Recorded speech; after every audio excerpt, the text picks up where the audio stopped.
Hello students, कैसे हो आप सब। आई होप आप सब अच्छे होंगे।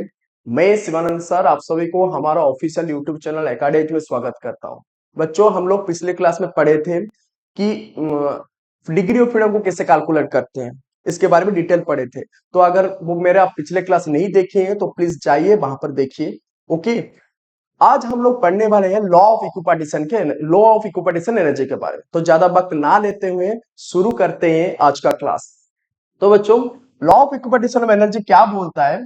Law of equipartition of energy states that the average amount of kinetic energy associated with each molecule with each degree of freedom is half kT. इसका मतलब ये है, देखो, मान लो ये गैसियस बॉडी है। इस गैसियस बॉडी को total amount kinetic energy 90 joule का मिला है। ठीक है, अच्छा, लेट्स सपोज इस गैसेस बॉडी का सिर्फ 3 मॉलिक्यूल को कंसीडर करता हूं। इस 3 मॉलिक्यूल में 90 जूल का अगर एवरेज निकाले तो हर एक को कितना मिलने वाला है? 30 जूल, 30 जूल, 30 जूल। ये जो 30 जूल है किसके बराबर होना चाहिए? एच पर the law of equipartition of energy, half के टी, हाफ के टी, हाफ के टी के बराबर। यही बोल रहा है law of equipartition of energy. देखो ना, यहां पर आते हैं, दिखाते हैं। यही बोला ना, law of equipartition of energy states that the average amount of energy associated with each molecule with each degree of freedom is half के टी। मतलब एक एक गैसियस सिस्टम को जितना टोटल अमाउंट का एनर्जी मिल रहा है उसका अगर एवरेज निकाले तो हर एक मॉलिक्यूल को एवरेज कितना मिलना चाहिए? वो हाफ के टी मिलना चाहिए। समझ में आया? चलो आगे बढ़ते हैं और डिटेल इसके बारे में चलते हैं। लेट सपोज मैं एक मोनो एटॉमिक आइडियल गैस लेता हूं। ठीक है, उसका डिग्री ऑफ फ्रीडम कितना होता है? 3। ठीक है, ये डिग्री ऑफ फ्रीडम का कैलकुलेशन के बारे में अगर आप नहीं जानते तो पिछले लेक्चर में जाइए, वहां पर गिवन है कैसे डिग्री ऑफ फ्रीडम को कैलकुलेट करते हैं मोनो एटॉमिक केस में, डायटोमिक केस में, पॉली एटॉमिक केस में। यस और नो? ठीक है, अच्छा, ये मोनो एटॉमिक केस में डिग्री ऑफ फ्रीडम 3 है। उसका काइनेटिक एनर्जी का इक्वेशन क्या हो सकता है? Half m v x square plus half m v y square plus half m v z square. ठीक है, अच्छा, एच पर the law of equipartition of energy क्या बोल रहा है? ये टोटल अमाउंट का जो एनर्जी है उसका अगर एवरेज निकाले हर एक को कितना मिलना चाहिए? हाफ के टी, हाफ के टी, हाफ के टी। मतलब हर एक डायरेक्शन में जो काइनेटिक एनर्जी मिलेगा मॉलिक्यूल का उसका वैल्यू कितना होगा? हाफ के टी होगा, हाफ के टी होगा एंड हाफ के टी होगा। मतलब एक्स डायरेक्शन में हाफ के टी, वाई के डायरेक्शन में हाफ के टी, जेड के डायरेक्शन में हाफ के टी। इसका टोटल वैल्यू कितना निकला? 3/2 के टी। आया समझ में? चलो नेक्स्ट पेज में चलते हैं। तो हमको टोटल काइनेटिक एनर्जी कितना मिला? 3/2 के टी, जहां पर डिग्री ऑफ फ्रीडम एफ होता है 3। किसके केस में? Mono atomic case. ठीक है, अच्छा, तो ये एनर्जी ऑफ वन मॉलिक्यूल कितना है? 3 की जगह हम लोग क्या पुट कर सकते हैं? एफ पुट कर सकते हैं ना, क्योंकि एफ मोनो एटॉमिक केस में एफ का वैल्यू क्या है? 3 है ना, तो 3 की जगह एफ पुट कर लिया तो कितना मिला? F/2 के टी, जहां पर के क्या होता है? बोल्ट्जमैन कांस्टेंट होता है, टी होता है टेम्परेचर। ठीक है, सो के का एक फॉर्मूला है, के का वैल्यू क्या? K equals to R by N होता है। आर क्या होता है? यूनिवर्सल गैस कांस्टेंट होता है, जिसका वैल्यू होता है 8.314 जूल पर मोल केल्विन। मतलब joule mole inverse kelvin inverse. ठीक है, अच्छा, एन होता है एवोगैड्रोस नंबर। वो किसके बराबर होता है? 1 मोल के बराबर होता है, जिसका वैल्यू होता है 6.022 इंटू 10⁻⁻23। आया समझ में? अच्छा, आगे बढ़ते हैं। अच्छा बच्चों, इसको एक मिनट रुक जाओ। इसको लिखना चाहते हो तो पॉज करके आप लिख सकते हैं। पॉज कर लिया, लिख लिया, आगे बढ़े। फिर इसको लिखना चाहते हो तो आप लिख सकते हैं पॉज करके। पॉज कर लिया, लिख लिया, आगे बढ़ते हैं। फिर इसको लिखना चाहते हो तो लिख सकते हैं, लिख लिया। फिर आगे बढ़ते हैं, इसको लिखना चाहते हो तो आप लिख सकते हैं। इसके बाद ये बोला मैं कि के का वैल्यू होता है R by N. R by N होता है, आर होता है यूनिवर्सल गैस कांस्टेंट, जिसका वैल्यू होता है 8.314 joule per mole inverse kelvin inverse. और एन होता है एवोगैड्रोस नंबर, जिसका वैल्यू होता है 1 मोल के बराबर, जिसका वैल्यू होता है 6.022 इंटू 10⁻⁻23। ओके, अच्छा, आगे बढ़ते हैं अभी। तो एनर्जी ऑफ वन मॉलिक्यूल का वैल्यू है F/2 के टी।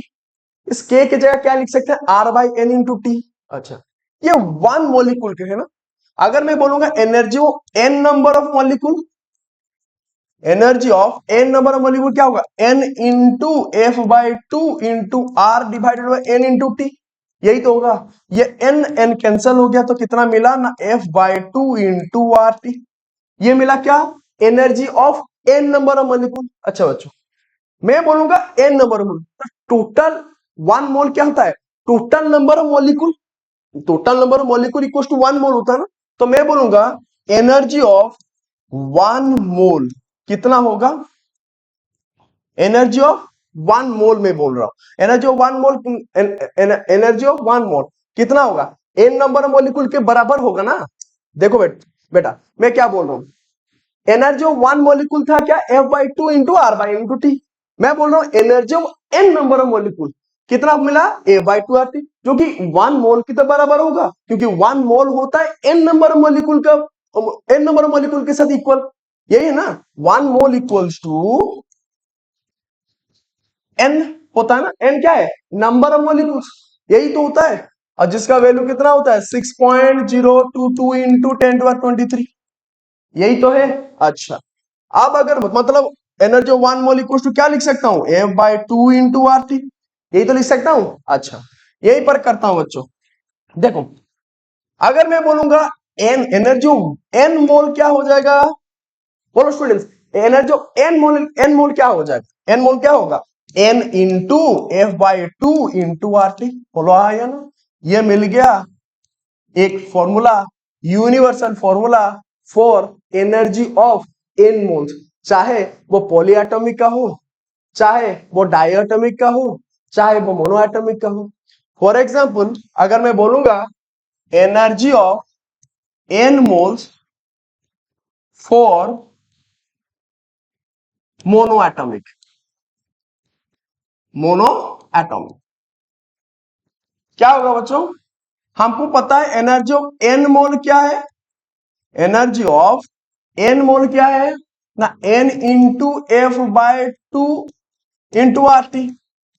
तो मोनोएटॉमिक के लिए क्या हो जाएगा, एफ का वैल्यू क्या है बच्चों, एफ का वैल्यू क्या है, 3 है ना, तो मैं क्या लिख सकता हूं यहां पर, N into 3/2 into R T. Similarly अगर मैं पूछूंगा energy of N mole for diatomic, क्या होगा, U equals to N mole of diatomic equals to N into कितना, डायटोमिक का डिग्री ऑफ फ्रीडम कितना है बच्चों, 5, तो F के जगह क्या लिख सकता हूं, 5 divided by 2 into R T, यही तो लिख सकता हूं। अच्छा, अब अगर कोई क्वेश्चन पूछेगा कि energy of N mole for polyatomic क्या हो जाएगा, U equals to U N mole, U suffix N mole, N mole equals to N into f के जगह क्या लिख सकता हूं, पॉलीएटॉमिक 6 लिख सकता हूं ना, पॉलीएटॉमिक डिग्री ऑफ फ्रीडम कितना है, 6 तो है, मैं लिख रहा हूं 6/2 इंटू आर टी। आया समझ में, कोई भी अगर ये फॉर्मूला को याद रखना, energy of N mole equal to N into F by two R T, अभी डायटोमिक पूछे या मोनोएटॉमिक पूछे या पॉलीएटॉमिक पूछे, अब डायरेक्ट एफ की जगह वैल्यू डालो, आंसर निकल जाएगा। समझ में आया अच्छे से। यहां पर एन क्या है बच्चों, एन होता है टोटल नंबर ऑफ मोल, ठीक है, आर होता है हमारा यूनिवर्सल गैस कांस्टेंट, ठीक है, टी होता है हमारा टेम्परेचर, ठीक है, और एफ होता है हमारा degree of freedom, degree of freedom. इतना समझ में आया अच्छे से, क्लियरली, चाहे तो आप इसको लिख सकते हैं, रुको एक मिनट रुक जाओ, ये था पहला पहला ये था, इसको पॉज करके लिखिए, लिख लिया ना, आगे बढ़े, फिर इसको पॉज कीजिए और लिखिए, पॉज कर लिया, लिख लिया, आगे बढ़ते हैं, फिर इसको लिखिए, ठीक है। Different different degree of freedom में एनर्जी ऑफ एन मोल का कितना वैल्यू होगा, ठीक है। नेक्स्ट इसको लिखिए, ठीक है। ये होता है मेन फॉर्मूला, ठीक है। ये बहुत इंपॉर्टेंट है, इसको याद रखिएगा, ठीक है। ये हो गया ना। एक क्वेश्चन करें अभी, चलो। कितना आपको समझ में आया थोड़ा सा टेस्ट करते हैं। क्वेश्चन है, find the kinetic energy of 2 mole of hydrogen at 300 kelvin. उसका आंसर भी गिवन है 1241, ठीक है। थोड़ा सा पॉज करिए और आंसर निकालने की कोशिश कीजिए। वही सेम फॉर्मूला को इस्तेमाल करके निकालना पड़ेगा और कुछ नहीं। थोड़ा सा पॉज करके इसको निकालने की कोशिश करिए, फिर मैं बोलूंगा। पॉज कर लिया, आंसर निकला इतना 1241। अब मैं सॉल्व करता हूं, देखिए। अच्छा, क्वेश्चन क्या पूछा है students? Find the kinetic energy of 2 mole hydrogen at 300 kelvin. अच्छा, पहला चीज हमको यूनिवर्सल फॉर्मूला क्या पता है? Energy of N mole equals to N into F by two into R T, यही तो है। अच्छा, यहां पर कितना एन के जगह कितना नंबर मोल गिवन है? 2 मोल गिवन, एन के जगह 2 लिख लिया। एफ का वैल्यू कितना होगा? मुझको पहले बोलो, ये डायटोमिक है या पॉलीएटॉमिक आइडियल गैस है या मोनोएटॉमिक आइडियल गैस है? ये कौन सा है? यहां से पता चल रहा है ना, ये डायटोमिक आइडियल गैस है। अगर डायटोमिक गैस में डिग्री ऑफ फ्रीडम कितना होता है? 5 होता है। तो एफ की जगह कितना डालू? 5 डिवाइडेड बाय 2, ठीक है। आर के वैल्यू कितना है? 8.314। यूनिट क्या है? Joule per mole into kelvin, यही तो है। इंटू टेम्परेचर का वैल्यू कितना है? 300 केल्विन। ये केल्विन केल्विन कैंसल। अच्छा, ये 2 का यूनिट क्या है? 2 मोल है ना, तो ये मोल मोल कैंसल, ठीक है ना। अब यहां से प्रूव हो गया ना, सिर्फ जूल ही बचा, मतलब एनर्जी निकलेगा सिर्फ, ठीक है। अच्छा, इसको कैलकुलेशन करना, इसको अगर कैलकुलेशन करोगे तो फाइनल आंसर निकलेगा 1241, ये निकलने वाला है, ये होगा आंसर। आई होप आप सबका निकला होगा इतना आंसर, ठीक है ना। 1241 आया समझ में? ये न्यूमेरिकल कैसे हुआ? पॉज कीजिए, अगर नहीं लिखा है तो लिख लीजिए। थोड़ा सा इस टाइप का न्यूमेरिकल प्रैक्टिस कीजिए, ठीक है। तभी ये फॉर्मूलाज वगैरह दिमाग में बैठ जाएगा। हो गया? पॉज कर लिया, लिख लिया, आगे बढ़ू। चलिए फिर आगे बढ़ते हैं। हम पढ़ लिया बच्चों कि एक एन मोल के केस में मतलब एन नंबर मोल के केस में इंटरनल एनर्जी का वैल्यू कितना होना चाहिए? जो होता है N into F by two into R T, ठीक है। अच्छा, मतलब यही है ना। अच्छा, डेरिवेटिव तो सबको पता है। एक बात बोलो, एन यहां पर कांस्टेंट है, एफ बाई टू कांस्टेंट है, आर कांस्टेंट, वेरी क्या कर रहा है? टी एंड यू वेरी कर रहा है। समझ में आया? तो मैं क्या कर रहा हूं? यू का डेरिवेटिव कर रहा हूं विथ रिस्पेक्ट टू टी में, ठीक है ना। Derivative u with respect to d t, तो इसका वैल्यू क्या हो जाएगा बच्चों? ये n f by two into R constant है ना, वो बाहर चला आएगा। डेरिवेटिव ऑफ टी क्या होगा? 1 होगा, तो वैल्यू कितना मिला? N into F by two into R. अच्छा, डी यू इक्वल टू क्या हो जाएगा? N into F by two into R D T. इसको मैं क्या पढ़ सकता हूं? Small change in internal energy equals to, it is the product of N number of mole universal gas constant F by two, मतलब half of the degree of freedom, into small change in temperature, यही तो है। अच्छा, थोड़ा सा मैं इसमें change करूं, अगर मैं बोलूंगा large change in internal energy equal to क्या होगा? ये तो चेंज नहीं होने वाला, वही एन रहेगा। ये बाई टू रहने वाला है, ये आर रहने वाला। चेंज क्या होगा? डी टी चेंज होकर क्या हो जाएगा? डेल टी हो जाएगा। समझ में आया क्या? मतलब del u equals to N into F by two into R into del T. ये आ गया समझ में अच्छे से? ये फॉर्मूला को याद रखना। अगर मैं कोई क्वेश्चन पूछेगा, फाइंड द इंटरनल एनर्जी, वहां पर टेम्परेचर चेंज हो रहा है let's suppose 100 to 200 degree Celsius में, एन का वैल्यू कुछ नंबर मोल 3 मोल या 2 मोल गिवन होगा, डिग्री ऑफ फ्रीडम मोनोएटॉमिक या डायटोमिक गिवन होगा, आर का वैल्यू 8.31 पर हमको पता है, तो वहां से चेंज इन इंटरनल एनर्जी निकल जाएगा ना। आया समझ में अच्छे से? अगर समझ में आया उसको पॉज करिए, उसको लिखिए अच्छे से। लिख लिया ना? यह बहुत इंपॉर्टेंट है बच्चों, इसको याद रखना, ये वाला चीज। हो गया? पॉज कर लिया, लिख लिया, आगे बढ़े। चलिए फिर आते हैं मेन टॉपिक के ऊपर। मेन टॉपिक क्या, वो क्या इजी था क्या? नहीं, वो भी इंपॉर्टेंट था, ये भी इंपॉर्टेंट। ठीक है, अच्छा। हीट, हीट क्या है? मैं ऑलरेडी थर्मोडायनेमिक्स से स्टार्टिंग में शुरू में आपको बोला हूं लेक्चर 1 में, अगर नहीं देखे तो लेक्चर 1 में जाइए, वहां पर गिवन है। हीट क्या होता है? हीट एक फॉर्म ऑफ एनर्जी होता है जो कि एक सिस्टम से दूसरा सराउंडिंग के साथ एक्सचेंज करता है। और हम लोग ऐसे बोल सकते हैं हीट एक फॉर्म ऑफ एनर्जी है जो कि एक फॉर्म ऑफ एनर्जी से दूसरा फॉर्म ऑफ एनर्जी को ट्रांसफॉर्म होता है। यही तो होगा। तो यहां पर वही चीज को लिखा हो, the energy exchange between the system and surrounding is called heat, which is the form of energy which transfer from one form of energy to other। एक फॉर्म ऑफ एनर्जी दूसरा, मतलब एग्जांपल अगर दूं, अगर एग्जांपल दूं, जो पानी को हम गर्म करते हैं, पहले क्या होता है, पानी का हर एक मॉलिक्यूल, एक मॉलिक्यूल पकड़ लो, वो क्या होगा, पहले उसके उसके अंदर हीट जाएगी, वो हीट क्या होगा, धीरे धीरे काइनेटिक एनर्जी में कन्वर्ट हो जाएगा, इसके वजह वाइब्रेशन शुरू होगा, वो वाइब्रेशन की वजह से दूसरा मॉलिक्यूल के साथ कोलाइड होगा, फिर से वो काइनेटिक एनर्जी क्या होगा, हीट एनर्जी कन्वर्ट होकर दूसरा मॉलिक्यूल के पास चला जाएगा, वहां पर फिर से हीट एनर्जी क्या होगा, काइनेटिक एनर्जी में कन्वर्ट होगा, वहां पर वाइब्रेशन शुरू होगा, ऐसे होकर धीरे धीरे क्या होता है, पानी गर्म होता है। समझ में आया? तो हीट कैसे ट्रांसफर होता है, एक फॉर्म ऑफ एनर्जी दूसरा फॉर्म ऑफ एनर्जी, आया समझ में? तो वही चीज को मैं लिखा। अच्छा, इसको याद रखना, ये वैल्यू को याद रखना, हमेशा इस्तेमाल होगा। 1 कैलोरी होता है 4.182 जूल। ठीक है ना? अगर यूनिट कन्वर्सन करना पड़ेगा तो इसको याद रखना, 1 कैलोरी होता है 4.182 जूल। ठीक है, इसको लिखना चाहते हैं तो थोड़ा सा पॉज करके लिख लिए, लिख लिया, आगे बढ़ते हैं। फिर हीट से आगे बढ़ते हैं, अभी पढ़ेंगे हीट कैपेसिटी।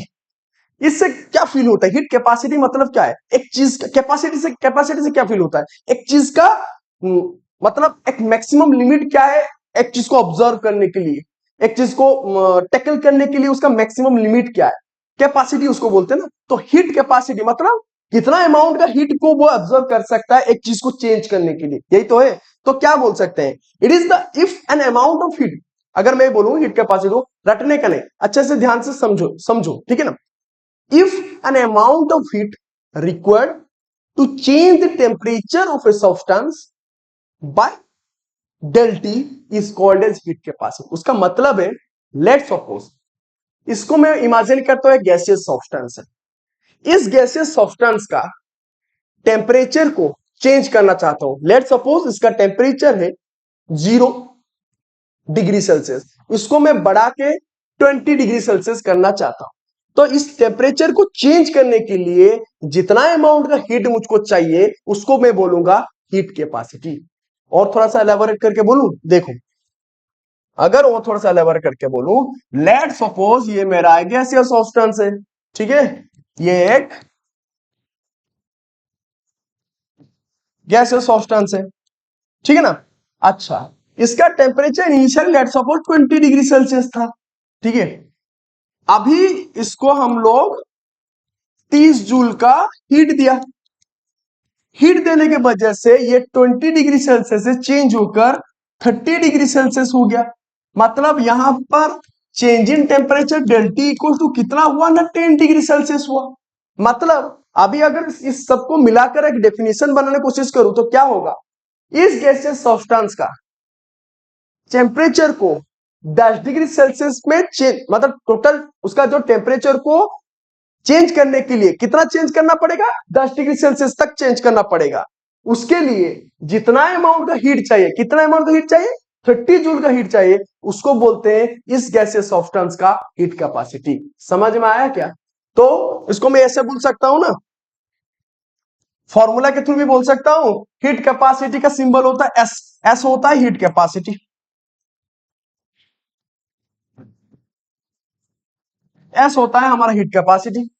तो इस हीट कैपेसिटी क्या डिसाइड करेगा, ये डेल्टी को चेंज करने के लिए कितना अमाउंट का हीट चाहिए। तो S equals to del Q upon del T, जहां पर डेल क्यू होता है total change in heat and del T होता है टोटल चेंज इन टेम्परेचर, ठीक है ना। डेल क्यू होता है टोटल चेंज इन हीट और डेल टी होता है टोटल चेंज इन टेम्परेचर। ये समझ में आ गया व्हाट इज हीट कैपेसिटी होता है, आया नहीं आया। हीट कैपेसिटी में क्या बोल सकता हूं, फिर से बोल रहा हूं, the amount of heat required to change the temperature by del T is called as heat capacity of that gaseous substance। मतलब S equals to del Q upon del T। समझ में आया क्या अच्छे से? अगर आया उसको पोज करके अच्छे से लिख लीजिए। लिख लिया ना, आगे बढ़े चलो। फिर हीट कैपेसिटी थोड़ा सा अपडेटेड हो जाता है और थोड़ा सा आगे बढ़ते हैं और थोड़ा सा मसाला ऐड होगा यहाँ। क्या देखो, स्पेसिफिक हीट कैपेसिटी, स्पेसिफिक आ गया। स्पेसिफिक मतलब हीट कैपेसिटी में जनरल, मतलब 10 डिग्री था 20 डिग्री चेंज किया, 10 डिग्री सेल्सियस टेम्परेचर चेंज हुआ, 30 था 40 डिग्री सेल्सियस चेंज कर दिया, मतलब 10 डिग्री सेल्सियस टेम्परेचर चेंज हुआ, मतलब रेंडमली चेंज होने के लिए कितना हीट के बाद। ये स्पेसिफिक, स्पेसिफिक मतलब पर्टिकुलर उतना टेम्परेचर मुझको चाहिए, उस टेम्परेचर के लिए पर्टिकुलर कितना अमाउंट का हीट चाहिए, ये होगा स्पेसिफिक हीट कैपेसिटी। बोलो हाँ या ना। हीट कैपेसिटी मतलब होता है रेंडमली कितना अमाउंट का हीट होगा जिसके वजह से मुझको कुछ टेम्परेचर में चेंज करना है। 10 डिग्री था 20 डिग्री कर दिया, मतलब कितना टेम्परेचर चेंज हुआ 10 डिग्री का। अगर मैं बोलूंगा 30 डिग्री था 50 डिग्री चेंज, 50 डिग्री सेल्सियस में चेंज हो गया, तो कितना चेंज हुआ 20 डिग्री सेल्सियस का, ये है। लेकिन स्पेसिफिक टर्म जब हम इस्तेमाल कर रहे हैं वहां वो बोल रहा है कि कितना अमाउंट का हीट चाहिए कि पर्टिकुलर इतना टेम्परेचर मुझको चेंज करना है, उससे ज्यादा नहीं करना है। मतलब 10 बोल रहा हूं मतलब 10 ही होना चाहिए, 11 बोल रहा हूं मतलब 11 चेंज होना चाहिए, उससे ज्यादा नहीं चेंज होने वाला है, ये होता है स्पेसिफिक। तो अगर मैं डेफिनेशन थ्रू बोलूं तो क्या होगा, if an amount of heat required to change in temperature of unit mass, unit mass मतलब क्या होता है 1 kg का सब्सटेंस, 1 kg का सब्सटेंस बाय यूनिटी, यूनिटी मतलब 1 degree Celsius is called as specific heat capacity. समझ में आया क्या? तो स्पेसिफिक हीट कैपेसिटी मतलब मैं क्या बोल सकता हूं, फिर से बोल रहा हूं, देखो एक 1 kg का सब्सटेंस हो, let's suppose this is 1 kg का सब्सटेंस, इसका टेम्परेचर 1 डिग्री सेल्सियस चेंज करने के लिए जितना अमाउंट का हीट चाहिए उसको बोलेंगे हम लोग स्पेसिफिक हीट कैपेसिटी। देखो उसके लिए फॉर्मूला इस्तेमाल करते हैं स्मॉल एस, स्मॉल एस बोलता है क्या ना, specific heat capacity, specific heat capacity, ठीक है, स्पेसिफिक हीट कैपेसिटी।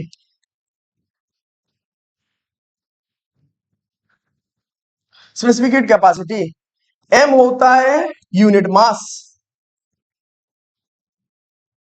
और एस होता है हीट कैपेसिटी, हीट कैपेसिटी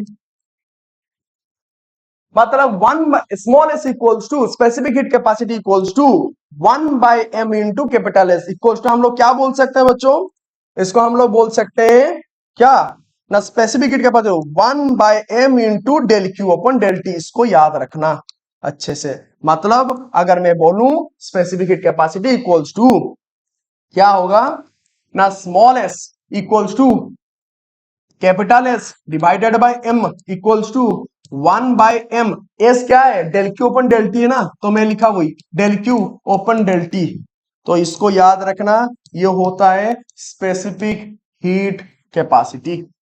समझ में आया what is heat capacity, what is specific heat capacity? अच्छे से समझ में आया क्या ना, कोई डाउट्स आया समझ में? अगर कोई डाउट्स है नीचे कमेंट सेक्शन है, चाहे वहां पर टाइप कीजिए, मेंशन कीजिए, मैं तुरंत तुरंत आपका डाउट क्लियर करने के लिए हाजिर हो जाऊंगा, ठीक है ना।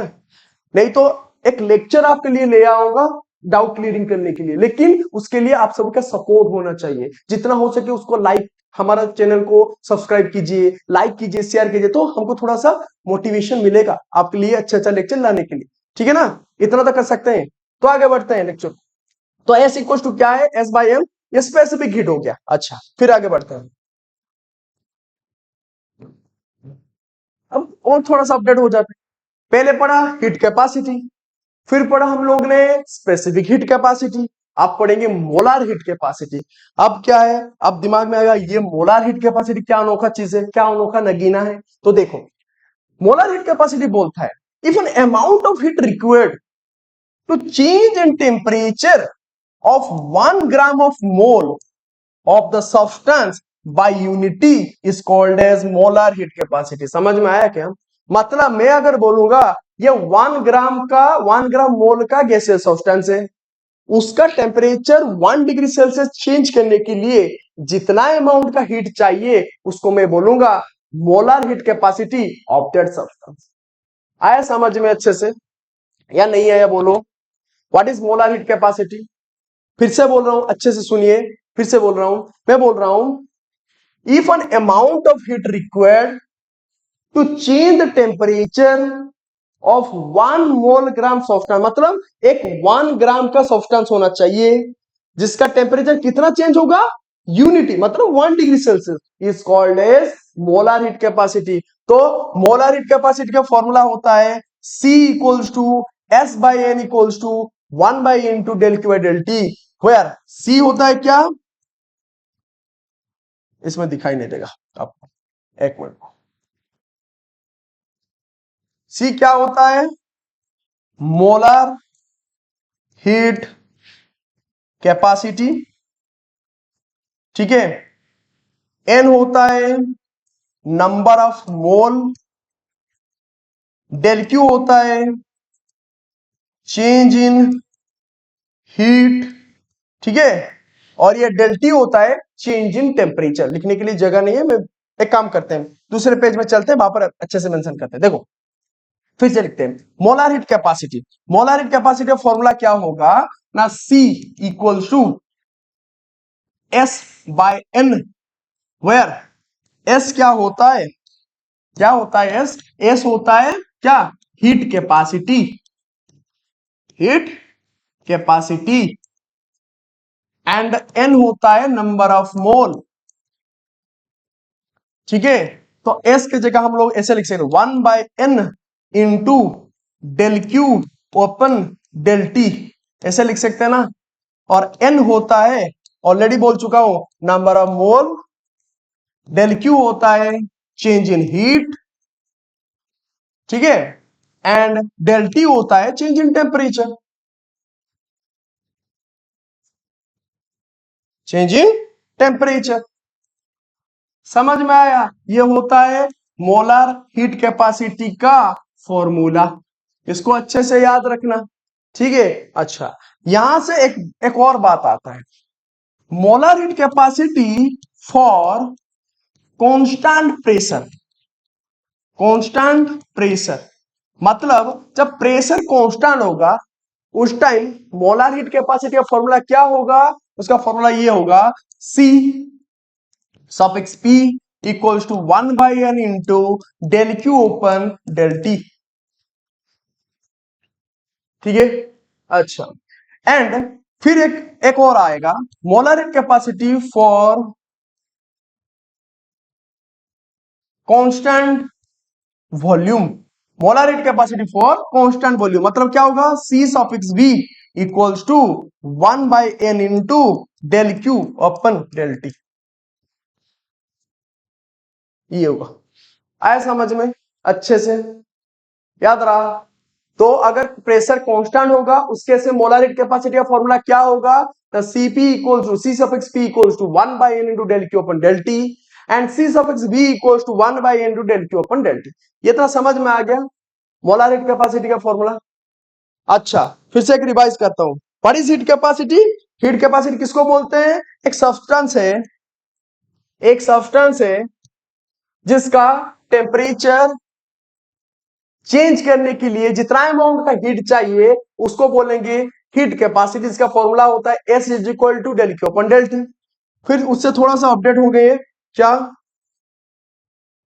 Specific heat capacity. क्या स्पेसिफिक कैपेसिटी, एक सब्सटेंस है 1 kg का जिसका हीट को जिसका टेम्परेचर को 1 डिग्री सेल्सियस बढ़ाने के लिए जितना अमाउंट का हीट चाहिए वो होता है स्पेसिफिक हीट कैपेसिटी। उसका फॉर्मूला क्या हो जाएगा, small s equals to 1 by m into del Q upon del T, ठीक है। अच्छा फिर आता है molar heat capacity. Molar heat capacity क्या बोलता है? एक सब्सटेंस है जिसका हीट को चेंज, मतलब जितना अमाउंट का हीट चाहिए, जिसका मतलब एक 1 ग्राम। मोलर हीट कैपेसिटी क्या बोलते हैं, फिर से बोल रहा हूं, 1 ग्राम मोल का सब्सटेंस है जिसका टेम्परेचर को 1 डिग्री सेल्सियस चेंज करने के लिए जितना अमाउंट का हीट चाहिए उसको बोलेंगे मोलर हीट कैपेसिटी। तो मोलर हीट कैपेसिटी क्या होता है? C equals to S by n, पर एस होता है हीट कैपेसिटी, इक्वल्स टू क्या हो जाएगा 1/n into del Q upon del T. अगर पूरा का पूरा फॉर्मूला को समराइज करूं क्या होगा? अच्छा, और एक चीज छोड़ दिया, क्या ये भी तो था, रुको एक मिनट, ये तो था molar heat capacity constant pressure. Constant pressure molar heat capacity क्या होता है? Cp equals to 1/n into del Q upon del T. Constant volume में क्या होगा? Cv equals to 1/n into del Q upon del T. ठीक है, अच्छा फिर से एक समराइज करते हैं, ठीक है। अगर मैं बोला एक टेबल बनाऊं वेरियस हीट का, ठीक है, पहले मैं बोलूंगा हीट कैपेसिटी, हीट कैपेसिटी जिसका सिंबल होता है कैपिटल एस। उसका फॉर्मूला क्या होगा बच्चों? S equals to del Q upon del T. फिर आता है स्पेसिफिक, स्पेसिफिक हीट कैपेसिटी जिसको सिंबलाइज करते हैं स्मॉल एस। उस स्मॉल एस का वैल्यू क्या होता है? Capital S divided by M equals to 1/m into del Q upon del T. फिर होता है molar heat, molar heat capacity जिसका वैल्यू क्या होगा बच्चों? इसका वैल्यू क्या होगा मोलर हीट कैपेसिटी का? C equals to capital S divided by n equals to 1/n into del Q upon del T. ठीक है, फिर हमने क्या पढ़ा? कांस्टेंट प्रेशर में मोलर हीट कैपेसिटी क्या होगा? 1/n, वही सेम फॉर्मूला होना है, del Q upon del T. And constant volume में molar heat capacity 1/n into del Q upon del T. इतना था। आई होप ये सब आपको अच्छे से समझ में आया, ठीक है। अगर समझ में आया, क्लास अच्छा लगा, जितना हो सके हमारा क्लास को, हमारा ऑफिशियल यूट्यूब चैनल को सब्सक्राइब कीजिए, शेयर कीजिए और जितना हो सके लाइक कीजिए, ठीक है। अगर आप लोग का सपोर्ट रहा तो ऐसे अच्छे अच्छे लेक्चर आपके सामने लेके हाजिर हो जाऊंगा, ठीक है। आई होप ये क्लास आपको अच्छा लगा, अच्छे से समझ में आया। कोई भी डाउट्स हो आप नीचे कमेंट सेक्शन में मेंशन कर सकते हैं, ठीक है। अच्छे से पढ़िए, जो मैं क्वेश्चन दिया था उस न्यूमेरिकल के ऊपर उस तरह का क्वेश्चन प्रैक्टिस कीजिए। नेक्स्ट क्लास में heat capacity, heat capacity, specific heat capacity के बारे में और थोड़ा सा पढ़ेंगे, ठीक है। फिर उसके रिलेटेड कुछ न्यूमेरिकल्स करेंगे और पढ़ेंगे फिर first law of thermodynamics. First law of thermodynamics क्या होता है? वहां पर del u, del Q and del W, एक होता है वार्डन, चेंज इन वार्डन। इन तीनों का भी, डेल यू क्या होता है? Change in internal energy, del Q क्या होता है? Change in heat. इन तीनों के बीच क्या क्या रिलेशनशिप है इसके बारे में जानेंगे, ठीक है ना। इसके रिलेटेड न्यूमेरिकल्स करेंगे, ठीक है। तो तब तक के लिए जितना मैं पढ़ाए उसको रिवाइज कीजिए जितना हो सके। इसके रिलेटेड क्वेश्चन, इसके रिलेटेड बहुत सारे न्यूमेरिकल्स है, ठीक है ना। आप चाहे तो उस न्यूमेरिकल्स को प्रैक्टिस कीजिए। कोई भी डाउट है, कोई अगर न्यूमेरिकल सॉल्व नहीं हो पा रहे इसके रिलेटेड, इन फॉर्मूलाज के रिलेटेड, तो आप नीचे कमेंट सेक्शन मेंशन कीजिए, मैं आपका डाउट क्लियर करने के लिए हाजिर हूँ। तब तक के लिए take care and good bye.